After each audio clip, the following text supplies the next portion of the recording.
오늘 은혜 받으실 하나님의 말씀은 욥기 42장 5절입니다. 욥기 42장 5절 다 같이 합독하시겠습니다. 내가 주께 대하여 귀로 듣기만 하였사오나 이제는 눈으로 주를 배엄나이다. 아멘. 욥기 38장과 42장 말씀 가지고 제목을 따라 합시다. 이제는 내가 주를 배움나이다. 이런 제목으로 함께 하나님 말씀 나누겠습니다. 욥이 고난을 당했잖아요. 그렇죠? 이 고난이 가지고 있는 속성이 있습니다. 여러분, 우리가 고난을 당한다 할 때 고난이 참 힘든 이유가 이 고난이 가지고 있는 속성 때문이거든요. 고난이 가진 속성 첫 번째는 고난이 언제 올지 그 때와 시기를 예측할 수가 없어요. 고난은 그렇게 옵니다. 그렇죠? 고난은 언제 올지를 몰라요. 대비하지 못하다가 오는 게 고난이에요.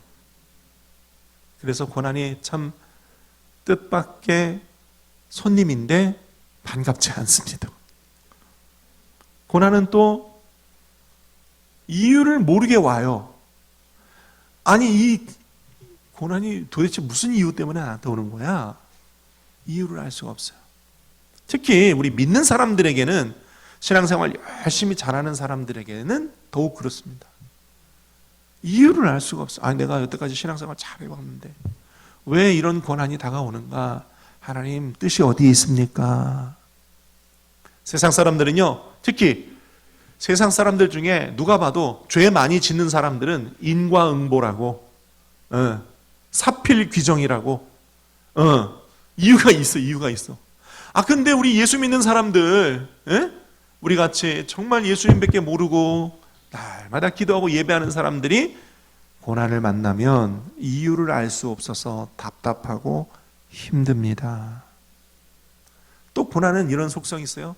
한도가 언제까지인 줄 몰라요. 이 고난이 언제 끝날지 몰라. 이 고난의 유통기한이 느끼기에는 무한대 같아. 언제 끝나는 거야? 다윗도 그러잖아요. 주여, 언제까지니까? 이러시기입니까? 이러면 재미없습니다. 이러잖아요.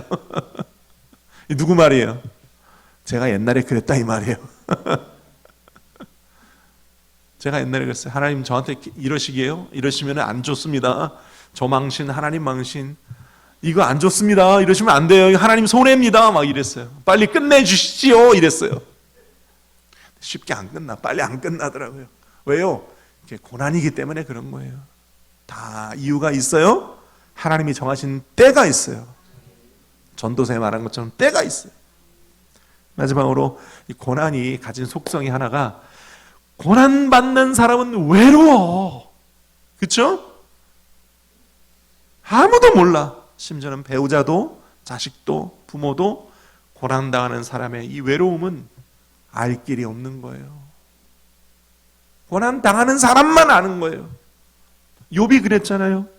그 아내가 내가 이래도 하나님을 욕하지 않느냐?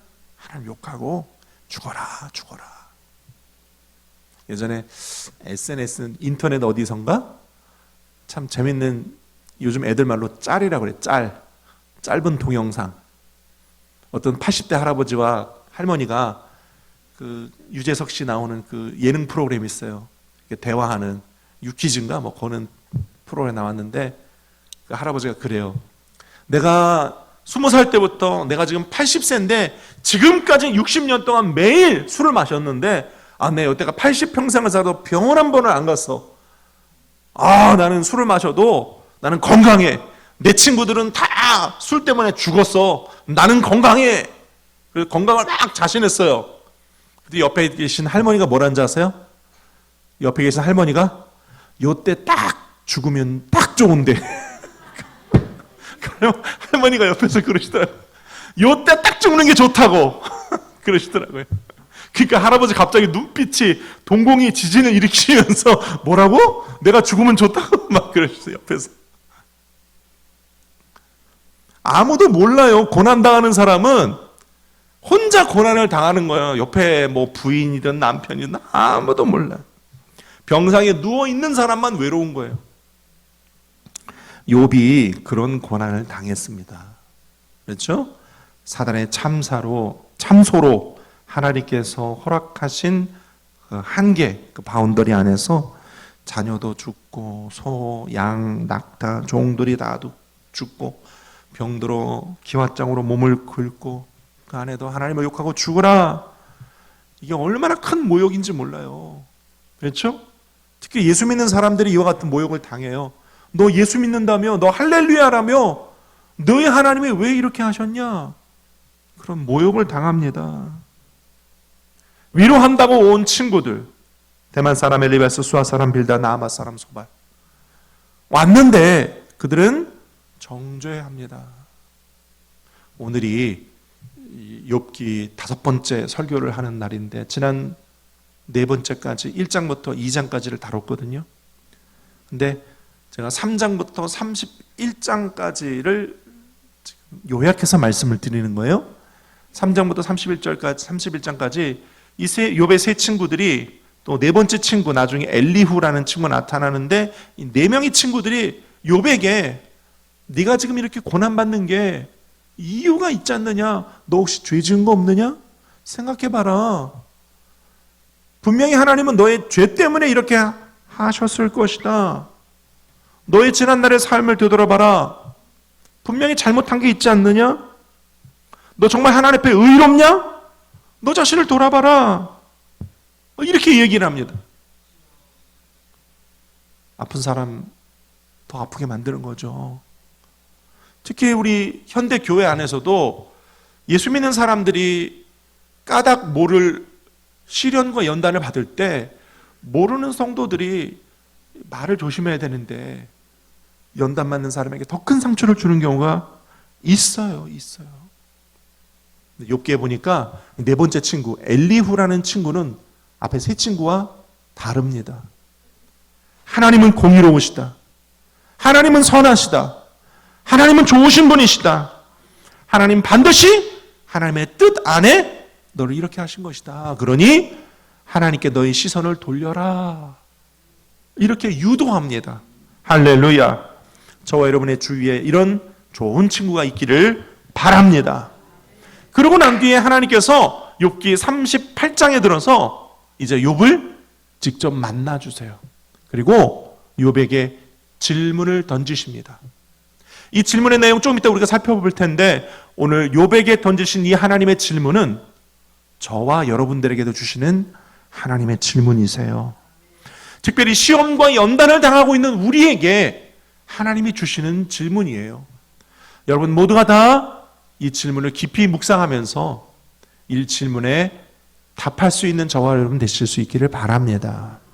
첫째로 하나님의 질문의 내용을 한번 살펴볼까요? 38장 1절 보니까 야훼께서 폭풍 가운데 욥에게 말씀하십니다.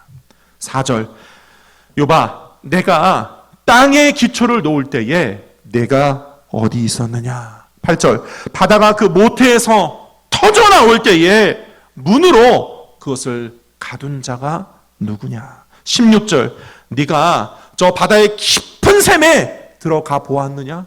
그 깊은 물 밑으로 걸어 다녀 보았느냐. 18절 네가 땅의 넓이를 측량할 수 있느냐. 22절 내가 눈 곳간에, 여기서 말하는 눈은 하늘에서 내리는 눈 말합니다. 눈 곳간에 들어가 보았느냐. 우박 창고를 보았느냐. 25절 누가 홍수를 위하여 물길을 터주었으며 울에 번개의 길을 내어 주었느냐. 너는 아느냐. 너는 어디 있었느냐.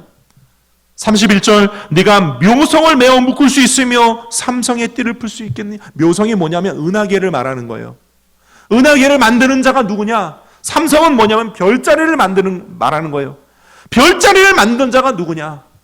별들이 일정한 간격으로 은하계를 이루어 돌 수 있게 하니가 누구냐. 별들이 줄을 지어서 별자리를 만드니가 누구냐 라고 욥에게 물으시는 거예요. 33절 내가 하늘의 궤도를 아느냐. 우리 태양계 안에 우리가 살고 있죠. 태양 주위에 수금지와 목도 천의 명 별들이 궤도를 그리며 돌고 있잖아요. 그 궤도를 너희가 아느냐? 34절 네가 목소리를 구름에까지 높여 넘치는 물이 내게 덮이게 하겠느냐? 네가 소리를 질러서 저 구름이 비를 내릴 수 있게 하겠느냐 이 말이에요. 35절 네가 번개를 보내어 가게 할 수 있느냐 묻고 계세요. 30절 누가 지혜로 구름의 수를 세겠느냐? 누가 하늘의 물주머니를 기울이겠느냐? 욥아 너 하늘의 구름의 숫자를 셀 수 있겠느냐 묻고 계세요. 38절 티끌이 덩어리를 이루며 흙덩이가 서로 붙게 하겠느냐? 제가 이 말씀 묵상할 때 저희 마음 가운데 그렇지, 우리가 지금 지구상 위에 땅 위에 살고 있잖아요. 그렇죠? 흙 위에 살고 있잖아요. 그 흙을 현미경으로 자세히 들여다보면 흙은 티끌이 서로 뭉쳐져 있는 거예요. 그렇죠? 이 티끌이 서로 뭉쳐져 있으니까 땅 위에 흙이 되고 그 흙에서 식물과 동물이 자라고 있는 거 아니에요. 그렇죠? 이게 만약 서로 뭉치는 힘이 없으면 지구상 위에 온 티끌이 그냥 안개와 같이 막 흩어져 있으면, 이게 뭉치는 힘이 없으면 식물도 동물도 우리 인간도 살 수가 없어요. 그렇게 땅이 흙이 되고 흙덩이가 되고 서로 붙게 할 수 있는 이가 누구냐? 하나님이 욥에게 묻고 계시고 오늘 저와 여러분들에게도 묻고 계세요. 온 우주와 만물의 창조주가 누구냐? 해와 달과 별들의 그 궤도와 그 움직임을 주관하는 자가 누구냐? 바다를 누가 지었으며 그 깊은 곳에 너는 들어가 보았느냐? 비가 내리게 하고 우레와 천둥 번개가 내리게 하는 이가 누구냐? 땅에 흙이 있게 하고 그 흙에서 식물이 자라게 하는 이가 누구냐고 욥에게 오늘 우리에게도 하나님은 묻고 계세요. 이 말은 무슨 얘기냐? 너는 세상의 모든 만물의 이치를 아느냐? 너에게 있는 생명과 호흡의 주인이 누구냐고 우리에게 묻고 계세요. 여러분, 우리가 지금 호흡하고 살고 있잖아요. 그렇죠? 공기를 들이쉬고 호흡하며 살고 있습니다. 그렇죠? 이 공기 누가 만드신 걸까요? 하나님이 만드셨어요. 그렇다면 이 호흡과 생명 누가 만드신 걸까요? 하나님이 만드셨어요.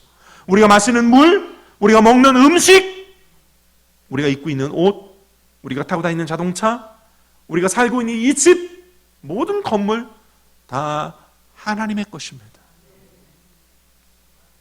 제가 옛날에 재밌는 이야기 하나 들은 적이 있어요.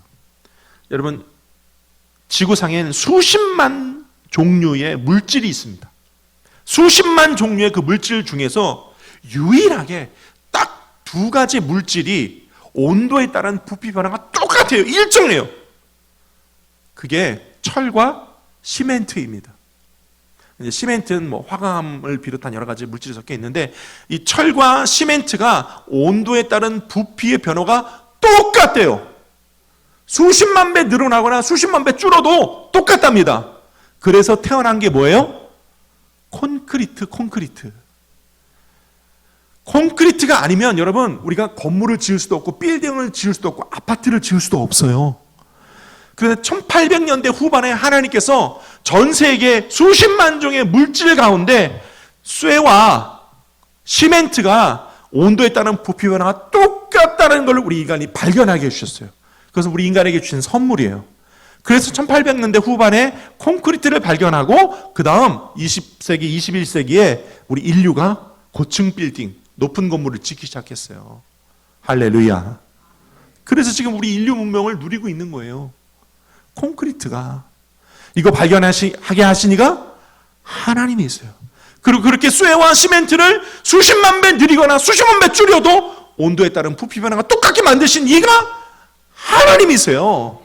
할렐루야. 너희가 이 모든 원리와 이치와 생성과 근원을 아느냐? 안다면, 욥아, 너희가 정말 안다면 욥기 14장 14절 그리하면 내 오른손이 너를 구원할 수 있다고 내가 인정해 줄게. 온 우주와 만물과 태양과 지구와 이 지구에 있는 모든 물질의 근원에서부터 모든 것을 네가 다 안다면 하늘의 태양과 별들과 바다와 바다 속과 땅 밑에까지 공기와 구름과 번개와 우레와 이 모든 것들을 네가 다 안다면 너의 오른손이 너를 구원할 수 있다고, 스스로가 너를 구원할 수 있다고 내가 인정해 줄게. 하나님 말씀하세요. 오늘 우리에게도 똑같은 질문을 던지고 계세요. 우리 인생과 호흡의 주인이 누구이십니까? 하나님이십니다. 나의 주인이 누구이십니까? 나입니까? 내 인생의 주인이 나라면 내 시작과 끝을 내가 결정할 수 있어야 하고 내가 알 수 있을 것입니다. 그러나 우리 인생의 주인, 우리 호흡의 주인은 우리가 아니요 하나님이십니다. 오늘 하나님 우리에게 묻고 계세요. 너의 주인이 누구냐? 내 생명과 호흡의 주인이 누구냐? 너의 삶의 터전에 있는 모든 것들이 다 누구에게서 온 것이냐? 오늘 우리 주님이 우리에게도 질문하고 계세요. 여러분 이 질문에 답할 수 있기를 바랍니다. 자, 이제 욥이 그 대답을 합니다. 욥의 대답은 42장 1절에서 6절까지 남아 있어요. 1절 보니까 욥이 야훼께 대답하여 이르되, 욥이 하나님의 질문에 이렇게 답합니다. 2절과 3절 읽겠습니다. 시작. 주께서는 못하실 일이 없사오며 무슨 계획이든지 못 이루실 것이 없사오니 무지한 말로 이치를 가르는 자가 누구니까? 나는 깨닫지도 못한 일을 말하였고 스스로 알 수도 없고 헤아리기 어려운 일들을 말하였나이다. 욥과 욥의 친구들이 3장부터 31장까지 수많은 대화를 주고받습니다. 수많은 대화를 주고받아요. 그런데 욥이 하나님 앞에 이렇게 고백합니다. 하나님이여, 내가 내 친구들과 수많은 대화를 주고받을 때 내가 이치를 알지도 못하며 깨닫지도 못하며 알 수도 없고 헤아리지조차도 못한 것들을 감히 말하였습니다. 하나님이 저에게 주신 질문, 너는 온 우주와 만물에 대하여 아느냐 물었을 때 이제 나는 모른다라는 것을 깨달았습니다. 내가 다 알지도 못하면서 감히 하나님에 대하여, 만물에 대하여 이야기하였습니다. 이제 주님의 음성 듣고 보니 나는 무지한 자입니다. 내가 한 말은 다 틀렸습니다. 하나님이 옳습니다. 하나님이 전지전능하신 분이십니다. 나는 무지한 자입니다. 이 고백을 하는 겁니다. 5절과 6절을 함께 읽습니다. 시작. 내가 주께 대하여 귀로 듣기만 하였사오나 이제는 눈으로 주를 배움나이다. 그러므로 내가 스스로 거두어 드리고 티끌과 제 가운데에서 회개하나이다. 내가 알지도 못하면서 하나님에 대해서 이러쿵저러쿵 이야기했던 것 회개합니다. 하나님에 대해 속단했던 것 회개합니다. 하나님에 대해 감히 평가하였던 것 회개합니다. 나는 모르는 자입니다. 하나님만이 다 아십니다. 여러분, 하나님은 다 아세요. 옛날 우리 속담에 10길 물속은 알아도 한길 사람 속은 모른다, 이런 속담 있잖아요. 그렇죠? 네, 여러분, 하나님은 10길 물속도 아시고 사람 속도 다 아세요. 하나님은 다 아세요. 우리의 속도 다 아세요. 하나님은 다 아세요. 할렐루야. 그러셔서 하나님이 우리에게 이 질문을 던지시는 거예요. 너는 다 아냐고. 우리가 하나님 앞에 대답할 수 있는 것은 하나님, 나는 모릅니다. 그러니 하나님이 주관하여 주옵소서. 나는 순종하겠습니다. 나는 겸허하게 주를 따르겠습니다. 이제부터 하나님을 경외합니다. 이것이 저와 여러분의 삶, 우리의 대답이어야 할 줄로 믿습니다. 셋째로, 이와 같이 깨닫는 욥에게 하나님께서 깨닫는 것으로 그친 것이 아니라 축복을 주십니다. 따라서 깨닫는 자에게 주시는 축복. 그래서 42장 10절을 우리 함께 읽어보겠습니다. 시작. 욥이 그의 친구들을 위하여 기도할 때 야훼께서 욥의 곤경을 돌이키시고 야훼께서 욥에게 이전 모든 소유보다 갑절이나 주신지라. 따라합시다. 곤경에서 돌이키시고 갑절이나 주신지라. 할렐루야. 욥의 입장에서 욥이 당한 그 모든 시험과 연단은 이유를 알 수 없는 까닭 없는 시험이었어요. 까닭 없이 이유도 모른 채 시험을 당하면서 막 친구들과 이러쿵저러쿵, 친구들은 욥을 정죄하고 욥은 열심히 방어한다 하면서도 하나님에 대하여 이러쿵저러쿵 알지도 못하면 이야기들을 막 했거든요. 여러분 꼭 3장부터 31장까지 말씀을 집에 가셔서 조용한 가운데 정독으로 꼭 한번 읽어보실 수 있기를 바랍니다. 분명히 하나님의 음성 들릴 것입니다. 막 욥이 그렇게 이야기를 했거든요. 또 그 말씀 읽으니까 이거 완전 제 얘기더라고요. 제 얘기. 제가 그렇게 하나님을 막 이야기하고 하나님에 대해서 막 하고, 제가 옛날에 하나님이 하늘에 진짜로 삿대질을 했다니까요. 무지한 자였기 때문입니다. 그러나 시험을 당하고 보니 나에게 깨달음이 왔어요. 깨달음이 왔어요. 여러분, 하나님께서 우리에게 주시는 이 시험의 가장 큰 이유와 목적 중에 하나는 시험을 통한 깨달음입니다. 시험을 통한 깨달음. 조영기 목사님 64년의 목회 가운데 조 목사님에게 가장 그 입술에 많이 나오고 조 목사님의 모토와도 같은 성경 한 구절이 있어요. 뭘까요? 요한 3서 2절. 사랑하는 자여, 내 영혼이 잘됨 같이 내가 범사에 잘되고 강건하기를 내가 간구하노라. 근데 이 말씀 보면 사랑하는 자여, 그 다음 내 영혼이 잘됨 같이 범사에 잘되고 강건하니에요. 순서가 있어요. 영혼이 먼저 잘 되어야 그 다음 범사가 잘 되고 강건한 거예요. 순서가 있어요. 근데 우리는 때로 범사가 잘 되고 강건한 거를 먼저 구해요. 아니, 그것만 구해요. 그걸 세상 사람들이 뭐라는 줄 아세요? 기복신앙이다 이야기해요. 영혼이 잘 되는 건 제껴놓고 범사가 잘 되기만을, 강건하기만을 구해요. 그걸 뭐라고 한다고요? 기복신앙이라고 한대요. 여러분, 영혼이 잘 되어야 그 다음 범사도 잘 되고 강건한 것이 뒤따라오는 거예요. 순서가 있는 거예요. 그래서 우리는 늘 영혼이 잘 되기를 먼저 구해야 돼요. 영혼이 잘 되는 것을 먼저 추구해야 돼요. 영혼이 잘 되기를 먼저 힘써야 돼요. 욥이 그걸 깨달았어요. 동방의 의로운 자라 하였고 많은 재물과 자녀들을 건드렸지만 하나님은 그 영혼을 보셨거든요. 사단도 그 영혼을 위해서 시험을 던져주었던 거예요. 우리가 마찬가지예요. 우리가 시험을 당하고 난 뒤에 우리의 영혼이 새롭게 되는 걸 느껴요. 할렐루야. 이전에 없던 회개를 합니다.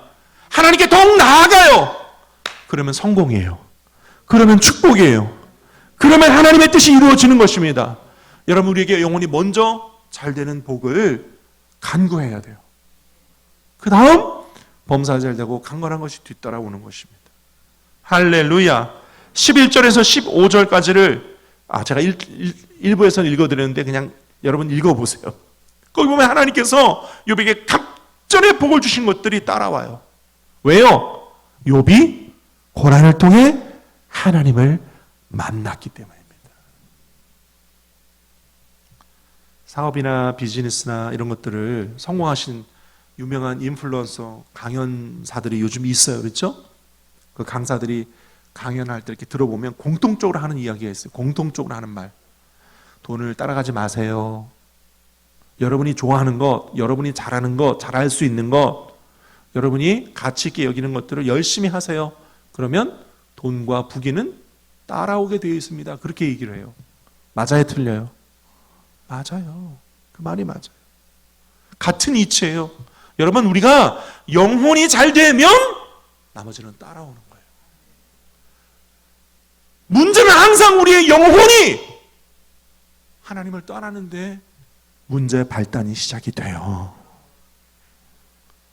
할렐루야. 이제 말씀을 맺기 원합니다. 5번에 걸친 욥기 설교의 오늘 마지막이에요. 욥이 고백합니다. 내가 이제 깨달았습니다. 이제야 주를 배웁나이다.